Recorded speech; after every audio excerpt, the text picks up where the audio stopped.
Сосед по кровати нарушает ваш ночной покой храпом, вы хлопаете в ладоши, цокаете языком, толкаете его, но все бесполезно. Ведь храп – это не просто показатель неудобного положения во время сна.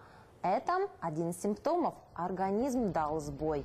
Храп может быть проявлением серьезного заболевания остановок дыхания во сне или синдрома обструктивного апноэ сна. Полноценный здоровый сон становится невозможным. Организм испытывает резкий недостаток в кислороде. Иногда бывает до 400-500 остановок дыхания за одну ночь, общей продолжительностью до 4 часов. Вследствие чего повышается риск развития артериальной гипертензии, инсульта, инфаркта миокарда, внезапной смерти во сне. Клиническими проявлениями апноэ сна является, кроме храпа и остановок дыхания во сне, беспокойный, неосвежающий сон, пробуждение от своего схрапывания, избыточная масса тела, повышение цифр артериального давления, затем дневная сонливость, ночные мочеиспускания и импотенция у мужчин.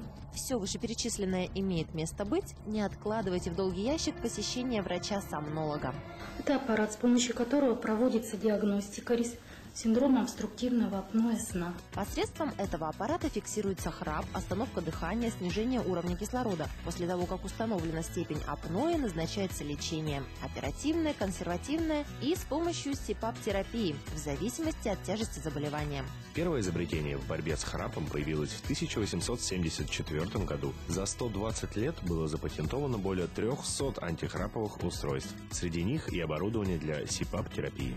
Аппарат создает необходимый поток воздуха под небольшим лечебным давлением, которым пациент дышит через маску во время сна. Важно не игнорировать храп и не мириться с ним, а пройти обследование и получить помощь. При своевременной диагностике и назначении правильного лечения значительно улучшается качество жизни и устраняется риск развития серьезных сердечно-сосудистых осложнений. Нужно это помнить. Спонсор рубрики «Будь здоров» – русско-американский медицинский центр «Медюнион».